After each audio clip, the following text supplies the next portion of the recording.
Hey everyone, Tommy V from 81 Real Estate. We got another amazing special guest. We actually connected on social media, but it turns out our stories are kind of the same. It's another healthcare worker that got burned out and started to use real estate to work her way towards financial freedom. She was working as a nurse. She's in the military now in the reserves, and so she'll probably touch on that a little bit. So as we come into Memorial Day weekend, we always like to honor and thank all of our service members, and I know how much they hate it.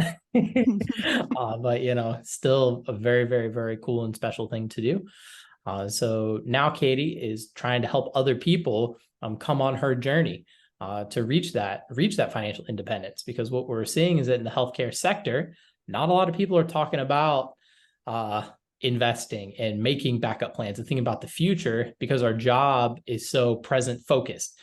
This person's coding, this person needs meds, this person needs water. And so it keeps us very grounded, present, that it's very hard to work through those future problems because you can't you can't see them. So yeah, go ahead and introduce yourself. Yeah, awesome. Thanks so much for having me on. I'm super excited to kind of chat and like just combine our healthcare minds and kind of spread the word about financial freedom and real estate investing and all sorts of stuff. So my name's Katie Newman. I am been an ER nurse for the past 9 years or so. And like you said, we met on social media, like probably like a few months ago. I only started my real estate social media, I would say 8 months ago. And like you said, I was a nurse I've been a nurse. So what can I say? People are always like, are you a nurse still? And I'm like, I still have my certification. Like it still counts, right? Yeah, still a bit. Yeah, so been a nurse for about 9 years, been in healthcare probably since I was about 20 years old. Started EMS stuff in college. And so that's how I kind of got enthralled in the healthcare space. And since then, I was just kind of grinding it out in the hospital, doing all that sorts of stuff, and never had any idea about passive income, no idea about kind of real estate. My older brother has done real estate, but I kind of had no idea because I was just so enthralled with healthcare, and that was only where my mindset was. Until a few years ago when I kind of came across real estate and heard about passive income and was like, what is this? Like, I'm a little burnt out at what I'm doing and like, I can't do this forever. And so like, kind of what's my next step? And so that's kind of how I got to here. And then that's how we kind of connected, because I made a social media 8, 9 months ago. You've had your social media, and kind of, I think there's been a little ripple in healthcare workers in social media right now talking about financial freedom and investing in passive income that I think is evolving, and it's super exciting to see. So that's kind of a short and sweet version of kind of how we got here today. Yeah, exactly. And just a couple talking points. The last time we had a call that we were talking about was how there's really this pre-COVID and this post-COVID world that I think maybe a lot of healthcare providers, had the pandemic not come, they would just keep working. They're not looking around to other career opportunities. They would just kept working. But now we're in this post-COVID world where the world is a lot smaller because of things like Zoom and online, and people really had to be intentional with connecting with other people, that it's really raised awareness of some other opportunities out there. So did you make a sharp transition into just quitting your job and doing real estate, or did you kind of do more of a hybrid, kind of adding that to supplement your income? Yeah. So, I mean, I think so. My story, I feel like it's kind of, I feel like I've just forever been a PRN nurse, even though I've never been a PRN nurse, in a sense where, when I first started nursing, I was like 23, 24. And I was that person where I had one job. I took a trip to Mexico for 7 days by myself because I had 4, 5, 6 days off. And it got to the point where I was like, well, like, why don't I just quit and live off my PTO for a little bit? So I quit kind of after a few years in the ER. And for 2 months, I just like lived in the summer off my PTO, just like put a couple grand on my credit card and just traveled. And I was like, I was already kind of burnt out at that point. I think you make a great point. Pre-COVID and post-COVID are absolutely different. But I think healthcare has been the same since I've been in it, in a sense of it's overstaffed, like understaffed. We're overworked. There's hallway beds before COVID. I was deployed overseas to Kandahar, Afghanistan during COVID. I had no concept of what was happening in the United States with COVID. Deployed overseas to an ER trauma hospital, was there for a year. We got extended. And so COVID happened when I was over there. And then we came back to America, and I was like, Wow, that's yeah. nuts. So like things happened like we didn't have any COVID over there when we were like, we definitely had Wow. restrictions like probably 2 months after COVID actually kind of hit America. So like we had no lockdown, we had no like nothing really. And so when coming back to America, I was like, this is an upside down world, right? And I was like, there's no way I'm going back to the hospital. Like, there's got to be something different. So I started to do non-bedside stuff. I did research for COVID vaccines, which was cool. And then I was like, there's no way I can be a 9 to 5 person. Like, doing 12-hour shifts. I was like, there's no way I can be a 9 to 5 person.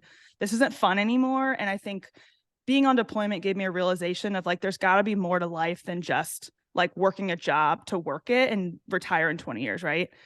And so that's kind of, I guess, where the precipice of me starting to think about passive income or real estate started. Because I was making this money on deployment and I was like, what am I going to do with it? Like, and so I read Rich Dad Poor Dad on a Kindle, like outside, and I was like, oh, this sounds interesting. And then I read a little more financials and I was okay, cool. Like, let me start putting this deployment money into, like an ETF fund or something. And then when I came back home, I was like, that's when my bug with real estate and passive income really got started. And I bounced between jobs still. I quit and I was like, let me coach. I coached a basketball team, strength and conditioning coached a high school boys basketball team for a summer. I did a school nurse job for a little bit because I was like, maybe I can start like coaching at the school and just working with high school kids. So like it wasn't a harsh like I'm gonna quit forever, but I've always dabbled in like different things. Like I've always had 2 or 3 different jobs. I knew nursing wasn't like my ultimate dream job. Mhm. So I always was trying to figure out like where do I get extra money? Like where do I do something that I enjoy over just being so burnt out and so overworked. Yeah, I think that really striking that balance between what do I enjoy versus what's going to pay the bills versus what am I good at, finding that Mm-hmm. overlap. That's something that I believe Jim Collins talks about in Good to Great. That Yeah. sweet spot of what are you good at, what pays the bills, and what do you enjoy? And if you can find Mm-hmm. that sweet spot, then you're set. So it sounds like for you, kind of the real estate investing, social media coaching, awareness, like all those kind of things kind of fall into that category. So it sounds like a good fit. Mm-hmm. That is crazy interesting that you like skipped COVID. Yeah. That's Yeah. crazy. I remember being over there and we saw CNN and we were like, oh, like this is interesting. Like what's happening over there? And then like all these people were like, oh, it's locked down. We can't do anything. We need masks. And we're just like, what? Like, are you sure? Because like the base is locked down. Like it's only a few Yeah, miles I mean, nobody's wide. coming So or like going no anyways. one's coming or going. And we were actually responsible over there to could basically patrol anyone coming in and out in a sense of like healthcare space. So like anyone that had any symptoms, we did the whole quarantine thing over there. It was kind of wild, but like we had 0 COVID cases because clearly it's like a base over there. And so then coming back home and seeing everything online, and my friends were still working bedside, and I was like, oh, I don't want to do that. Like I was like, that's not for me anymore, you know. Yeah, I got so as a physical therapist, I graduated in 21, so it was on the tail end. But I did do acute care, and I got put in the COVID ICU or on the COVID, med surge floor quite often. So wearing the N95, full full Oh get yeah. up all day, and then coming home to a newborn baby, I was just like, Yeah. oh, geez. So that's what spurred us to do travel contracts because Mm-hmm. our baby got COVID at 11 weeks old. Oh And wow. I said, we can't do this. So we moved into a Yeah. camper and we went to like rural Kentucky, Mm-hmm. regular outpatient clinic. Very Yep. apparently COVID doesn't exist in Kentucky. Like nobody cares. Yeah, right. Right, Um, right. but yeah, we were just like, we got to change something because yeah, things were crazy. Mm-hmm. Jeez. All right. Yeah. So we had the COVID, we came back, still kind of bounced around jobs a little bit. And Yeah. then how were you able to purchase your first property? Were you able to save up enough to buy it cash, or did you do Mm-hmm. financing, or because of the military, did you use a VA loan? I lived in an $800 a month apartment. Like I had no real estate before. So I had no overhead paying for when I was over there, luckily. And so I basically stashed a bunch of my cash into a Vanguard fund because that's what Simple Path to Wealth book said. And I said, this is perfect. It's super easy. Like if you're talking to me like your 18-year-old daughter, like I'm going to follow whatever you tell me. So that was a really, really huge financial book that helped me as well. So if anyone's kind of wondering where to even start financially, The Simple Path to Wealth is an amazing book. It just tells you like, hey, if you're a 20-year-old and or you're 30-year-old and you want to like learn XYZ of financing, like just that's what that's what I did. I just put all my deployment money mostly into there. And so when I came back home, I was like, all right, I need to get a job and I need to probably start getting into real estate. So I found Bigger Pockets, and I think I found the Rookie podcast before I found the Bigger Pockets podcast. And I was listening to that, and it was right when it came out, I think like super early episodes. And I was like, oh, this sounds doable. And I started to experiment, and I had got a job in DC, and I was like, okay, cool. I'm not paying. I calculated it out, and it was going to be over like $60,000 in like rent spent if I moved up there and just rented. And I was like, no way. I'm not blowing all that money just for like a contract job. And I was like, well, I can live basically where I grew up. My family is still around there. Why don't I just buy a property? So I used the VA loan, and I had to just bring $5,000 to the table after it, because it was 0% down. And then I got some closing costs covered. So with the VA funding loan or funding fee, whatever that is, I basically had like 5 or 6 grand, and I was able to get a $300,000 2-bedroom, 1-bath condo that's about 15 miles south of DC. And I was like, this will always be able to be rentable. It was in a neighborhood that I knew of, that I was aware of. And I was like, you know what? Like, I need a job and I need to move there now. So like, this is what I'm going to buy. And I got like a 2.37%, interest on it. And I was like, Gucci, let's go. I was like, I know this will be rentable. I know this is a good move. And so like, for me, that's kind of what I started out buying for my primary residence. You lived there for a little while, and then did you move out and make it a rental behind you, or you still Yep. own the house? So I still own it. So what I did was I was living there. I lived there for the last 2.5 years or so. And in the meantime, this is how I kind of start diving into real estate. I was like, cool. Like, I'm paying my own mortgage, not like someone else's, but I Always still a want good to like, feeling. I still want to get into real estate. Right. And so, I knew that I was always wanting it as a rental. And so I turned it into an MTR to some travel physical therapists in March of this year. And I actually got lucky. I got a 6-month contract out of them. And I was like, so I'm cash flowing about like $650 a month off of it. And I just left my furniture in there. I just took all the good stuff out. So like my personal things, my kitchen appliances, where I was like, I don't want this to break.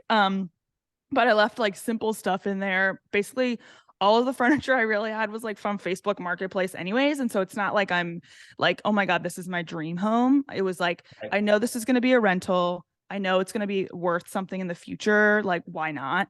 And so I have them renting at least until September. And Cool. then, yeah. So that's kind of the story of how I turned my primary into an MTR. Well, just for folks that maybe don't know, MTR is a medium term rental, and typically it's going to be fully furnished and contracts of 30 days or greater. Typically 30 days up to 1 year. Because when you start hitting 1 year, that's going to be like a long term rental. The medium term rental has a lot of advantages. One, stability, less turnover. If somebody Mm-hmm. comes in and is renting the place for 3 months or 6 months versus an Airbnb where someone's there for 2-3 nights or a week, you're going to do a lot less cleanings over the course of a year. Also, in a medium term rental, typically your furniture and your amenities do not have to be as luxurious as nice, because most people are coming to work. They're looking for somewhere safe, quiet, cozy to sleep. They're not looking to have a bachelorette trip or anything. Mm-hmm. It's kind of, you don't have to put as much upfront cost into the furnishings.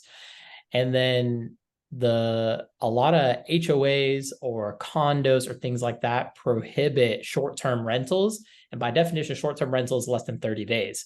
So sometimes you can kind of bend that rule and get around it a little bit by doing a medium-term rental.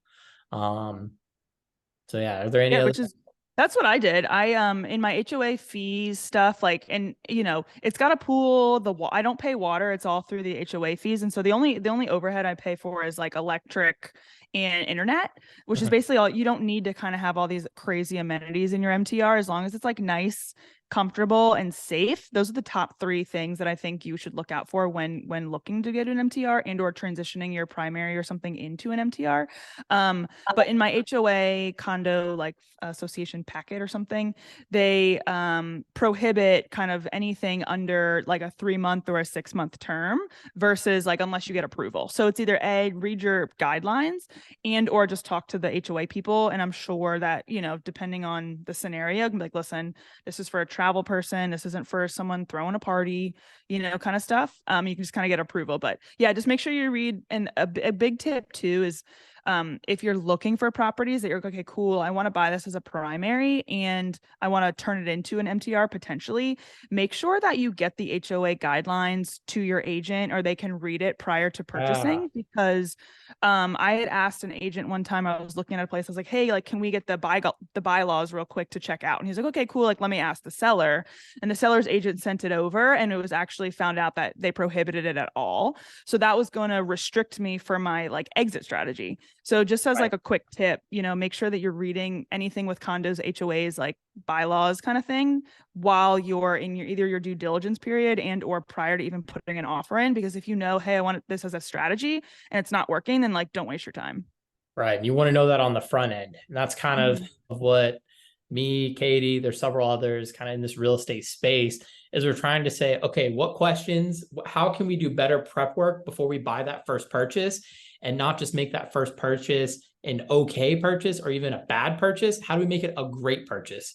Because if you nail that first property and you start that snowball rolling and you start that momentum, your real estate journey is a million times easier. I mean, that's what we're trying to do. So that's an awesome pro tip. Mm-hmm. Like get the HOA, get the rules, find out if you can't do a short-term rental or you can't do a medium-term rental, or there's percentages of we can only have 10% rentals in the whole community.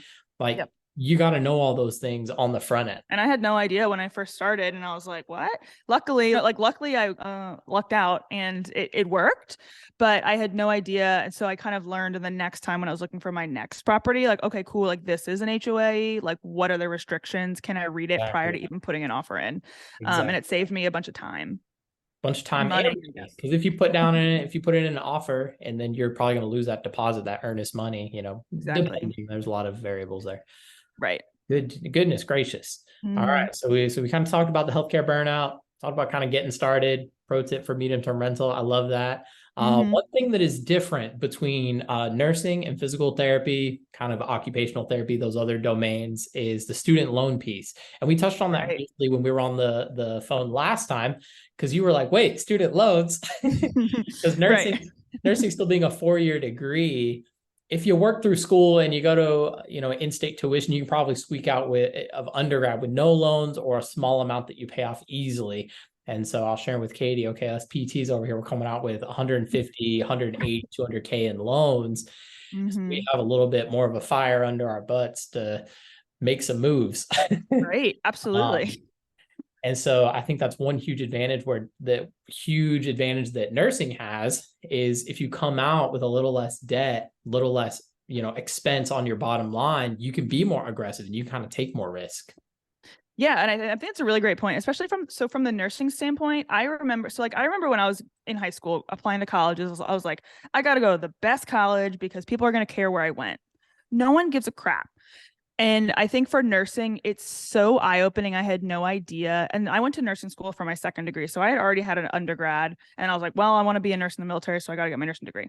And so there's people that I've worked with and you can go get your associates and you will get paid almost the same as a bachelor nurse, but you can go for 2 years, not get a ton of loans and or debt at all, start working at a hospital and they will pay for your schooling. So they will pay because, magnet hospitals and systems want to have bachelors, of nursing for their whatever their nursing future goals are. And so you can just get an associate's if you want to really do nursing, work in the hospital and get paid almost equivalently and get your school paid for. And in the meantime, you can take that extra money from your check, start investing it and or saving it for a down payment that you only need 3.5%, 5% down on something. Plus they have all these, since COVID, they have all these like healthcare hero down payment options. And like there's so many things out there that you can just Google like down payment assistance, healthcare. And there's so many different options out there. And so thinking like having that mindset shift that like you have to go to these amazing schools and take out 200 $300,000 in debt, I think at least from the nursing standpoint isn't as influential in the workforce as you think it is. So you can just save so much money on the front end, do your research and be like, okay, cool, like if I'm going to get paid the same as someone that's going to a 4-year, like why don't I just have them pay for my schooling? That's it.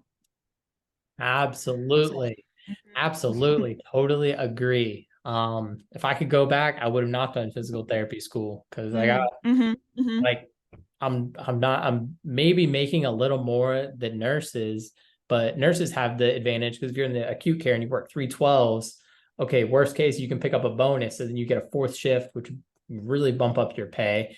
As a mhm. PT, if I'm working 5 days a week and the clinic is, only open 5 days a week, I can't pick up bonus shifts. If I have to Right. go, I'm gonna have to go work for a home health or a SNF and work 6 days a week. And so it's a lot Mhm. tighter confines. It kind of caps your max earning potential.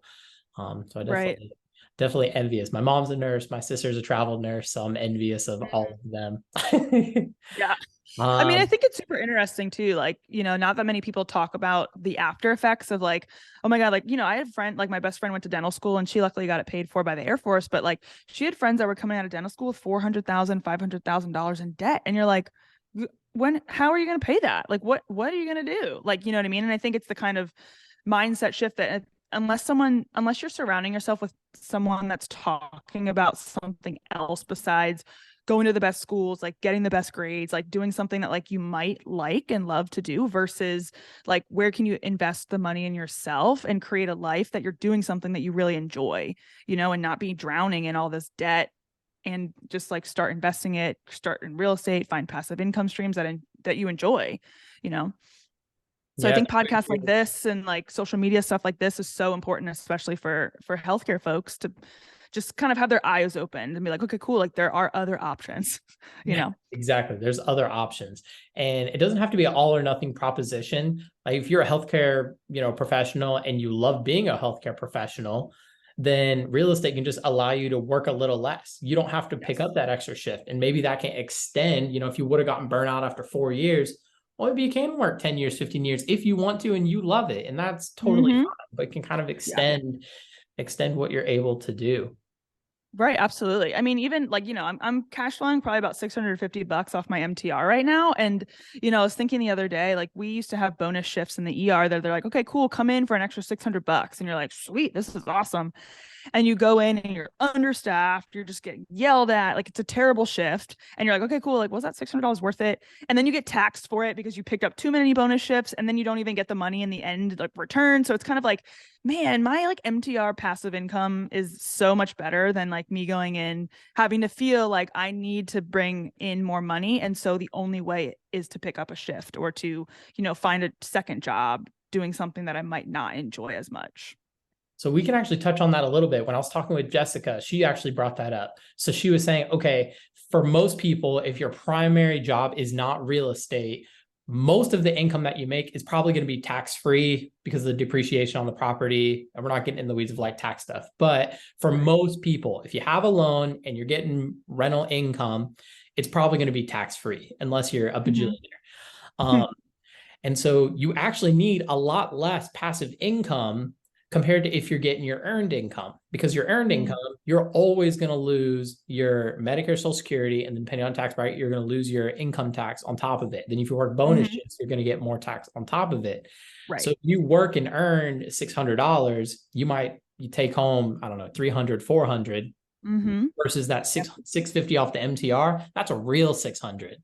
And Right. so people think like, oh, I need $10,000 a month in passive income to be able to retire, meet my goals. And it's like, well, are you sure? You might need $10,000 of earned income, like if you were working a Mm-hmm. job, but you might actually only need $7,000 of passive income because of kind of how it balances Right. out. So maybe that goal that the mental goal that people have of setting it really high may actually be more attainable than you think it is.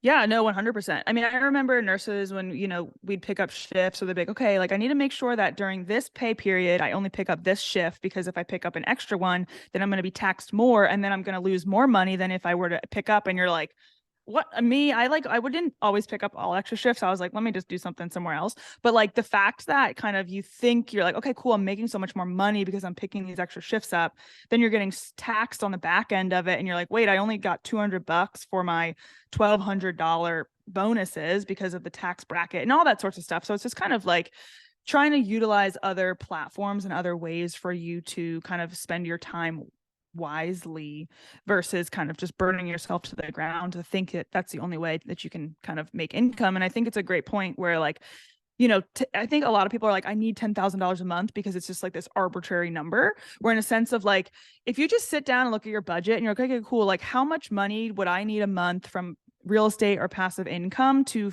live comfortably where I don't feel like I need to go to the job, but I want to go to the job, or that I need to do this or do that. And so it's like, let's say it's 3,000, 4,000 a month. Like that's a substantial amount for you to live comfortably if you're doing PRN at a job you love or like getting a lower salary job that you enjoy.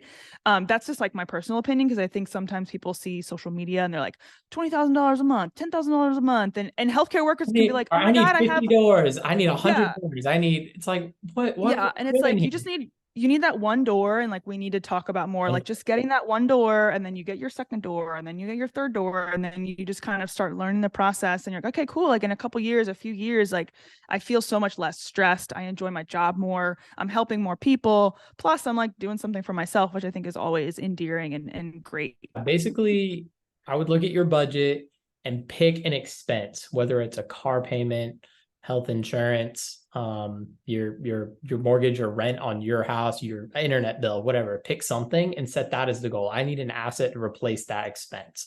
So if you have a $500, $400, $500 car payment, you say, I need an asset to cover that expense. Because guess what? That investment property is going to get you that cash flow long after you pay off that car.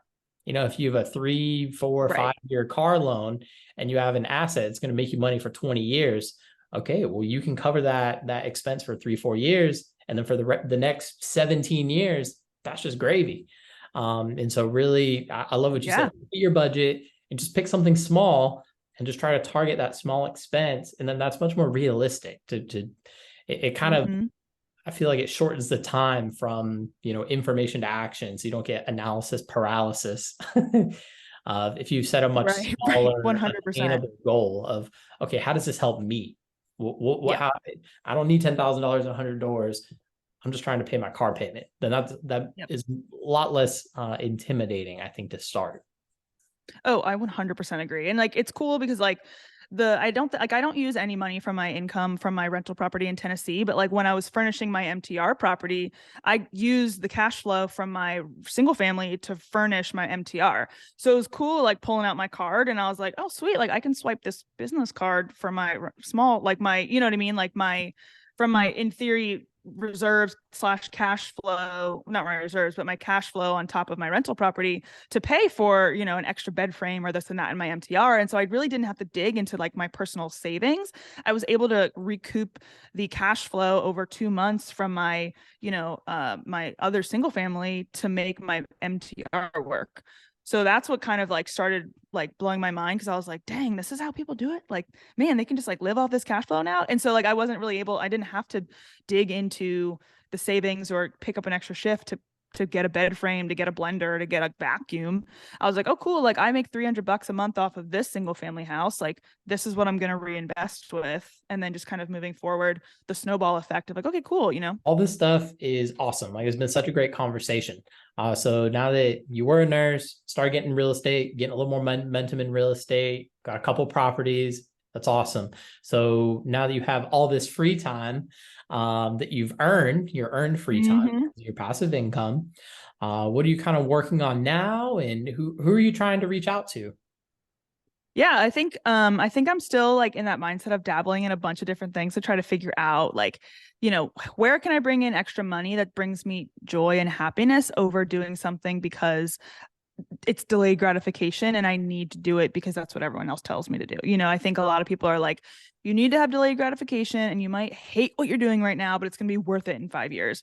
Like for me, that's not worth it. And so if I'm going against the grain, like so be it. But since I started getting into real estate last year, I made my social media page. I will say the number one thing that has helped me kind of gain momentum and start in real estate was really getting into social media and creating a platform, even though it's very small. Like the number of people that I've met over the last few, like I would say what, 14 months have all been entrepreneurs, real estate investors, W-2 workers that are trying to, become more passive with their work. And so if you are not out there networking, if you're not out there making a social media content, like who cares if 3 people are watching what you're doing? I think for me, it's played an instrumental role in getting the job that I'm doing right now, in a sense of, I'm working with a friend doing more kind of real estate remote work, online stuff. That I would have never done 5 months ago if I hadn't started my, networking social media kind of thing. And so I think overall, what I've learned and who I kind of want to reach and help is just, other fellow healthcare workers and, even W-2 workers or military folks that don't see anything outside of just working a job to live their life, in a sense of, when I was working in the hospital, you either had people that were trying to pick up extra shifts, trying to quit their job because they hated it, or, like picked up an admin job because they were like, maybe that's the route I'm supposed to go. Oh, I'm going to go to nurse practitioner school or CRNA school because like that's the route that I need to go and I get more money. Like for me, like that just wasn't what I wanted to do. And like, no knock to anyone that's done it or is doing it, but I think that there needs to be another open conversation of like, there are other options than having to go admin route if you hate your job. There are other options than going to school further because you think you're going to like be away from bedside. And so I'm really kind of trying to reach other, healthcare workers just like you to kind of start the conversation of like, okay, cool. Like there is real estate investing. There are passive income streams, like I do some nutrition coaching and health coaching for a few real estate investors because that's kind of a fitness, health, kind of wellness thing that I love doing. So like that's a little extra side gig that I do that brings in money, that I work with real estate investors and other entrepreneurs that are super busy. So that's like an income stream. I start doing I think social media. I've been doing some social media content help with other real estate investors and healthcare workers to just kind of help them get their story out a little more. And so just kind of, I think as healthcare workers, we love helping people, right? Like you love helping people either way. Like, even though it's annoying sometimes, you're like, oh my gosh, like I hate this job. I think deep down inside, we like to help people. And so finding ways in other jobs that I feel like I'm being able to help people is really gratifying. And I think that's what I've had enjoyment with. And so I've been doing some kind of social media content work, especially through like AI and just kind of Instagram platforms of teaching other investors like, okay, cool. Like, this is how you do content. This is how you can utilize AI. This is how you can do whatever within your business. And it's kind of also helping like healthcare workers connect with each other and kind of put their story out so you can connect with other people just like you and I did. And so then you can kind of meet partners at networking sessions or like different stuff like that. So just kind of, I think overall, healthcare workers that just are struggling to feel like they have nowhere to go but up the management pole or whatever, and so I dabble in a few like passive income streams here or there. Like I do some coaching, social media content stuff, real estate stuff online. I've got a few of my properties. So that's kind of what I'm working on like in the moment right now. I feel like it changes every like couple months, but that's where I think I see myself going. And that's where I think I see like, find what you are good at and find what you love and find kind of what makes money. And so like, if that all three kind of compounds together, then that's kind of where I'm exploring this year. Man, that is awesome. I think one clarification to make for people that hate their job and are looking for an out, I feel like there's kind of two mindsets there of, I don't like hard work and this is hard work and I want out. That is very different than, I don't mind working hard, but my heart is not in what I'm doing. Yeah. Because the people that are just like, I want to quit, my job's too hard and I want to quit and I'm going to go to real estate and make like $1 million a year. Like real estate is not easy. It ain't gonna work that And way. real estate is not a get rich quick strategy. Right. So Right. if you're someone that's just like, man, I'm quitting, I'm going to go do something else. Like that's maybe not the people that we're trying to target with what we're doing, that we want to reach out to those people, but you have to understand like there's a significant amount of back end work and front end work to acquire a property, get it started and get it rolling to get that passive income. Like it's a lot of work. Right. I think that's a really great point. Such a great point. I think I think initially when I got into real estate, I was like, cool, I'm seeing all these social media people. They're saying I have X number of cash flow. And so they quit their job. And I was like, realistically, I knew I wasn't going to be able to cash flow off of like one property. But I think also just understanding like I, did a lot of savings. I made sure I had 3 to 6 months of expenses paid up. I definitely knew that I was like, if I'm going to take this leap, I need to make sure that my housing expenses is covered because that's my biggest asset, right? Or my biggest hurdle with money. So I just kind of rented my MTR out and I'm being like living at my family's vacation house right now for free because like that's basically if that's what I have to do in order to lower my expenses and like get out of something that's going to help me with real estate in the long term and not like I can't live off my $1,000 a month cash flow right now. And I think it's a very valid point to say that a lot of social media people probably aren't either unless they're millionaires. I think it took them years and years to get, if you think about it, one house a year at 300 to 500 a month of cash flow, like that's going to take you a good amount of time unless you're doing different strategies. And so making sure that you're like, okay, cool. Like if I have a plan that I want to like either leave where I'm unhappy and or make a change in my life, like look out for 6 months from now, where do I have to be? So how much money do I have to put aside in a savings? What assets can I sell my car? Can I get a cheaper car? Can I not get a loan payment? Maybe we don't go on a vacation this year and save a few grand. So like in 6 months, how can you set yourself up for positioning yourself into a better opportunity for you to get into real estate and to get passive income and not completely cold turkey it? Because if you cold turkey it, especially going into real estate and having one property, like it's not going to work. Like just it's flat out not going to work. Yeah. So it definitely needs to be well thought out. You got to have a plan. You need to have a team. Mm-hmm. You need to have a community of people that Yes. can kind of help you like here's the things you need to do. Hey, maybe this social media Yep. idea. Here are the things you need to do before you quit your job. Right. Because Mm-hmm. and even if you're going to qualify for a financing or for a loan, you Yes. need that W-2 income to Yes. qualify, especially for your first one. Like sometimes if you Yes. get a couple more, you can do like commercial and DSCR loans and stuff a little more creative where you don't need W-2 Yes. income. But for your Mm-hmm. first one, 9 times out of 10, you got to show Yeah. those pay stubs. And 100%. yeah, to get in the game. Yes. Cool. 100%. I'm glad we touched on that. Um, so yeah, so you're wanting to work, you're just trying to get the word out, spread awareness, network with people. Mm-hmm. Where can people find you? Are you on, I found you on Instagram. I don't know if that's where you are Mm-hmm. the most. Yeah, yeah. Instagram's kind of where my jam is right now. My Instagram handle, it's midshift_investor. It's owed to my first shift ever in the hospital was mid shift. I was like 21 years old, working 3P to 3A in inner city DC. Like Whew.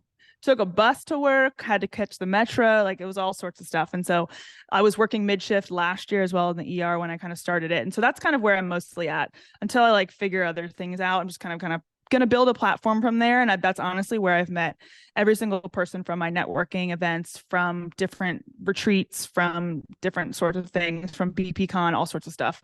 So that's been really instrumental and helpful. So if you're hesitant on like starting things or thinking no one's going to care about your story or thinking that like you have nothing to say, I would definitely challenge that limited mindset that you have and just get your story out there and start networking.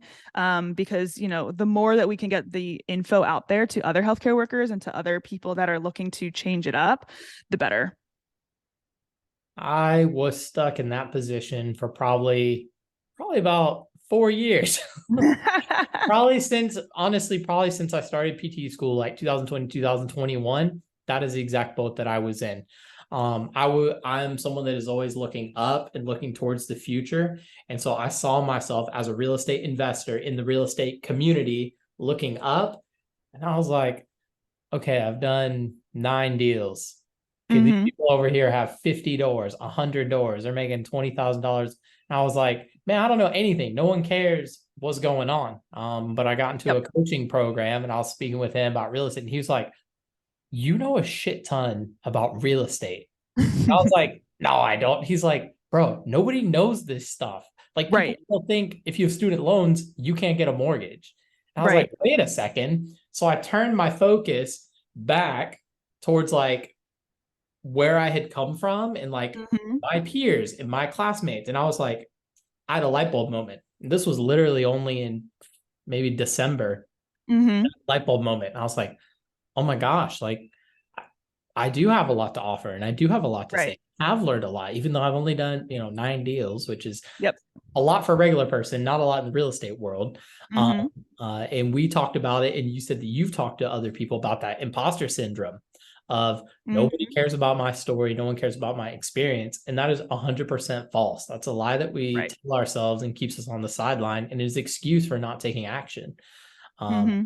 and so, yeah, so I have absolutely gone through that that Right. transition Same. just Mm-hmm. since December, where, oh wow. And so now I can get on calls with people and be like, all right, this is what you need to look at, and this is how you find the taxes, and this is the insurance, and this is how you run it through. And they're mind blown. And Right. just even doing that a couple times, now I like have so much more confidence of, oh, maybe there is something to this. Maybe I can help somebody, help that Yeah. person. Yep. And Mm-hmm. so I love that you're trying to help people go through that like light bulb moment of, oh, okay, someone does care. This can help one person. Right. No, exactly. Because I mean, that's literally how I changed my life. Like last February, so at 14, 15 months ago, I knew zero people in real estate. No one, except for my brother. And from social networking and from meetups and from doing stuff online and being like, this is my story, this is what I'm trying to do, this is my personality, which I think is also very important. Like then, the sky's the limit in a sense of like just put yourself out there. People will find you endearing, and if they don't, then they're not your people. You know what I mean? And that's cool. Like get them out. But it's like, the just like in real estate too. Like if you feel like you don't know what you're doing, like you get your first house, then you get your second house, and then you get your third house, and you're like, oh wait, cool. Like now I feel way more confident and I can snowball, and this might be going somewhere. And so like showing someone something on social media, or showing someone how to find taxes, or showing someone how to analyze a deal, they're like, wow, you're so smart. And you're like, what? Like this isn't a big, like this is my everyday thing. But it's so meaningful to other people, especially if they're in healthcare, or especially if they're in somewhere that they have like are trying to get where you are. You know what I mean? So I think it's very instrumental, like just like you said, like to look at your peers and people behind you as well, instead of always looking at like ahead to be like, how can I be like these people? It's also, you got to look back and be like, how can I help other people come along the journey as well? Yeah, I think that keeping your focus more on, okay, where are my peers at? Like if I think about my classmates in PT school, 100K plus in loans, they're all paying rent, none of them have houses, they have no cash flow, no net worth. I'm like, Mm-hmm. wow, like where I am compared to where they are is like a huge difference. And then Mm-hmm. compounding, we did travel contracts, so I already paid off like 20,000 in loans just from doing a year and change of travel Right. contracts. And yeah, like looking at your peers and looking at helping how you can help people get to where you are, I think that really kind of narrows down. Just like we talked about, you don't need 10,000 doors and 100 doors. Like just pick one expense. It's the same thing. It's just like Yep. narrowing your mindset and expectations on yourself. 100%. And the best way you get better at doing something is by doing it. Just do it. You got to If take you're not, action. You just got to do it if and you're be not good ready at to fail. It's running and you okay. want to get better at running, there's no way to do it except running. Like you can go get Yep. the best shoes and you can get the Yep. outfits and you can download the heart rate monitors and you can get the apps, Yep. you can get the programs and you can join a run club and you can go to a Mm-hmm. 5K and you can sign up and get the teach. Unless you are actually running, none of it matters. Right. Um, Yeah. I heard something very similar on a podcast where this guy was like, yeah, he's like, I wanted to get into swimming because I wanted to do a triathlon. He's like, I read all the books. I bought all the fins for my hands. I did all this stuff. And he's like, I never got in the pool. He's like, so I could know everything that I need to tell you about swimming. But like, if I hopped in the pool right now, I couldn't show you how to swim. You know what I mean? And I was like, light bulb moment in a sense where like that's exactly what analysis paralysis is, in a sense where like you just have to dive in and get into it and be cool with making mistakes because you're going to, but it's better to like make imperfect actions than like wait to be perfect, because you're just never going to be perfect and you're never going to get where you need to go. Absolutely. And so that's what I'm trying to build out and create is, okay, you're someone that's you're buying the shoes, you're buying the fins, you're getting the Right. goggles, you're reading the books, you're looking at the water, you're dipping your Yep. toes in. So I'm trying to build a community of a lot of those people, some people in the pool, some people out of the pool. Yeah. And how can we shorten that information to action time? How can we shorten Right. it and help people be what do more you what do you see as like the biggest hurdle or the biggest number one thing that people struggle with to like make that shorter? so far? What have you kind of seen? People watch the regular news for regular people. The housing market's crashing, interest rates are never going away, inflation's out of control. Now's the worst time to buy. The housing market, and so like I feel like right now people are just getting bad information. The biggest thing is to find a person to connect with. So like you said, go into local in-person meetups, finding people on social media, because when you find a person and you talk to a person it's actually doing the thing, they Mm-hmm. give you so much better advice. Right. Um, and so I think the biggest first hurdle is not knowing enough people. If you don't know anyone Right. who does real estate and you don't have anyone to ask questions or bounce ideas off of, then that's going to be a huge barrier to entry, I would say. Yeah, no, I think that's a great point. I think that's a great point. I mean, I joined the rookie boot camp for Bigger Pockets like when it first came out because I was like, oh, this is kind of cool. Like maybe I'll get a house at the end of this. I mean, I ended up getting a house after end of it because I was like accountability and there's people that are actually showing me that it's possible to do it versus like flipping through social media or watching interest rates and having people at work being like, oh, guess what? Like, did you invest in crypto or did you do this? And I'm like, these aren't the people I want to like surround myself with, and I want to have different conversations. And so if you want to have conversations that are not regular versus, like talk, and especially I think as healthcare workers too, I've noticed since being in real estate and kind of stepping outside a little bit, when I go to meetups and meet up with my old friends from healthcare, all we talk about is work. And you're like, all I talk about is the patients that happen doctor in this, or like this patient was crazy, or listen to this story. And like, I love it, but I feel like there's needs to be like, there's something really great. I heard like 30% of people need to be like 30% of people in your life need to be people behind you in a sense of like you're trying to mentor and teach. You need 30% of people who are on your social level to like be friends and have fun with and all sorts of stuff. And then you need like a 30% of people that are pushing the limit way more than you are so you can learn and like grow from them so you can push yourself. And so if you're surrounding yourself with just your healthcare people, just your coworkers, like I would put money on it that you are not going to be successful in something else besides that. And so, I think the cliche, like your network is your net worth thing, in a sense of get outside of healthcare folks and or find healthcare folks that are doing something that you want to do, and or find a person, like you said, that has done what you want to do. And it just opens up your eyes like 360 and you're like, what have I been missing? You know what I mean? That was a huge thing for me. And I think that's a huge hurdle that I think is easily overcome through like literally reaching out through social media, through local meetups, through just DMing someone and be like, yo, can we get on a call real quick? You know what I Yeah, mean? so many people at different, no matter what the level, now, especially post COVID, you can click and message people. Yeah. You don't even have to physically go to a conference, or you don't have Right. to fly across the country to meet. I mean, you can click here and get on a Zoom call. And Yep. yeah, it's so, I don't know, that's one of my favorite post COVID. A lot of things are wrong, but it just Right. shrank the world, like the distance to get from person to person. I mean, you can find people so much Yeah. faster. Um, 100%. but yeah, so this has been an awesome conversation. I really appreciate you taking time out of your jam-packed days at the Absolutely. vacation, the lake house, lounging around, Anytime. Anytime. to talk to us about real estate. I definitely think, for if you'd be interested in like doing this again at some point, I definitely think we could discuss um military reserves, maybe even like active duty, like that process of like, that whole process. For physical therapists, it's a commissioned officer path. I'm curious what it is for Right. nurse, and kind of that the VA loan is so powerful because you need no money Yeah. down. And so if you literally did Absolutely. reserves or active duty to get TRICARE and a VA loan, that would make it worth Yeah. it. And so Right. we can probably Right. make a whole thing about that in the future. So Yeah, yeah. no, for sure. No Yeah. doubt. Now my $50 TRICARE a month and my VA loan really has helped me the last few years for sure. Yeah, because you turned your Worth it. 0% down into 650 a month. Yeah, It's, exactly. it's like an infinite ROI. Right. Yeah. It's crazy. Definitely. Yeah. All right, cool. All right, well, thank you. We'll sign off Cool. here. Yeah, absolutely. Thanks.